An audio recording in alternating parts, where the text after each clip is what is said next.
হয় বন্ধুসকল, এয়া চাওক কিমান মানুহে দৌৰি আছে। কিয় ইমান মানুহে দৌৰি আছে? মহিলা, ছোৱালী, ল'ৰা সকলোৱে দৌৰি আছে। কিয়? কি হ'ব পাৰে এয়া? হয় বন্ধুসকল, এয়া আন একো নহয়, এয়া শিলচৰত হৈ যোৱা, শিলচৰত বন্যাই বিভীষিকা ৰূপ ধাৰণ কৰা বন্যাত্যৰ এয়া আৰ্তনাদ, এয়া তেওঁলোকৰ দৌৰ। বন্ধুসকল, সকলোৱে দৌৰি থকাৰ একমাত্ৰ কাৰণ হ'ল যে আজি বহুদিনৰ পিছত বন্যাত্য ব্যক্তিসকলক একচুৱেলি এয়াৰফ'ৰ্চৰ তৰফৰ পৰা হেলিকপ্টাৰেৰে তেওঁলোকক ৰিলিফ দিয়াৰ ব্যৱস্থা কৰা হৈছে। গতিকে এই কাৰণেই সকলোৱে ইমান জোৰকৈ দৌৰি আছে। গতিকে আপোনালোকে চাই থাকক এয়া, আৰু মই আগুৱাই যাম অলপ, আৰু আগুৱাই গৈ আপোনালোকক হেলিকপ্টাৰৰ যি দৃশ্য আৰু ৰিলিফ দিয়াৰ যি ব্যৱস্থা মই সেয়া আপোনালোকক দেখাবলৈ চেষ্টা কৰিম। গতিকে মোৰ লগত থাকিব। এয়া আপোনালোকে চাবলৈ পাইছে হেলিকপ্টাৰ, আমি আগুৱাই আহিলোঁ অলপ, আৰু এয়া আপোনালোকে চাবলৈ পাইছে সকলোৱে এই হেলিকপ্টাৰৰ পৰা ৰিলিফবোৰ তেওঁলোকে বাহিৰ কৰি আছে, আৰু অলপ পিছতে তেওঁলোকক ৰিলিফবোৰ বিতৰণ কৰি দিয়া হ'ব। গতিকে আপোনালোকে চাই থাকক এয়া।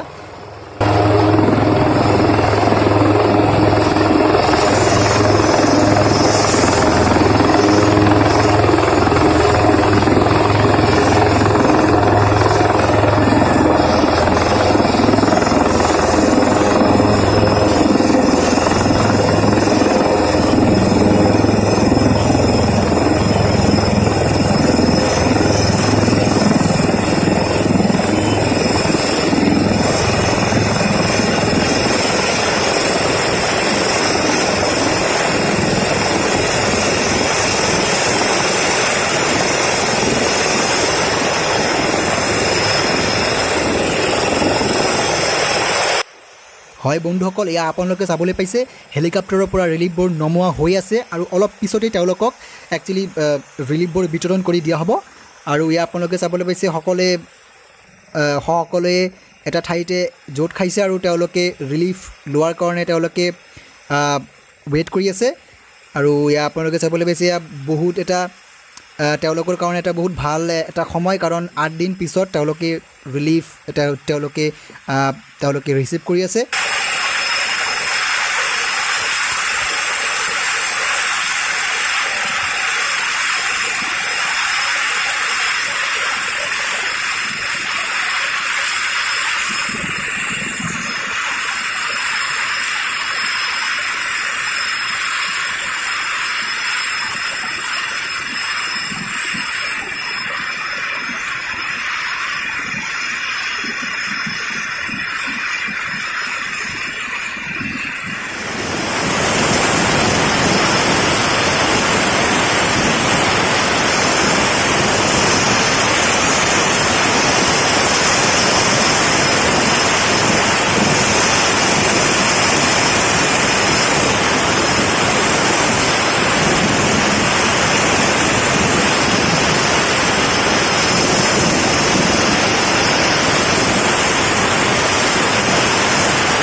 ৰিলিফ দিয়েছে ৰিলিফ।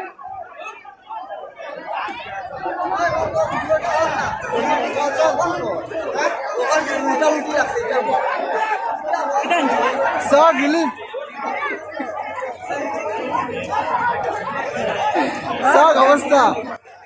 বন্ধুসকল এয়া চাওক কোনে আগত ল'ব ৰিলিফ তাৰ কাৰণে সকলোৱে টনা আজৰা কৰি আছে এটা টনা আজৰাৰ পৰিস্থিতি উপায় নাই কাৰণ ইমান মানুহ ফ্লাডত এফেক্টেড হৈছে শিলচৰত আৰু এয়া আপোনালোকে চাবলৈ পাইছে এয়া আইৰংমাৰাৰ পৰা এটা দৃশ্য আৰু এয়া চাওক কিমান মানুহে ইয়াত একচুৱেলি গোট বান্ধিছে আৰু তেওঁলোকে ৰিলিফ লোৱাৰ কাৰণে তেওঁলোকে আগুৱাই গৈ আছে আৰু সকলোৰে মাজত এটা আশাৰ বন্যা কাৰণ কোনেও খাব পৰা নাই কোনেও শুব পৰা নাই ভালকৈ গতিকে সকলোৱে শিলচৰৰ কাৰণে প্ৰে কৰক